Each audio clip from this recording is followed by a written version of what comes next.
meu irmão, fala minha irmã. Eita glória! A palavra de Deus, ela vai nos dizer, meu irmão, nada pode nos separar do amor de Deus.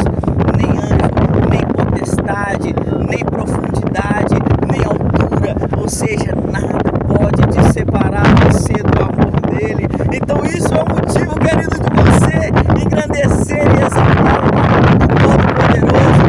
Ele é fiel, digno de honra, toda glória e toda honra seja dada a ele, meu irmão. Que a sua vida seja fortalecida no Senhor, que você possa descansar nesse Deus e saber que ele é maravilhoso.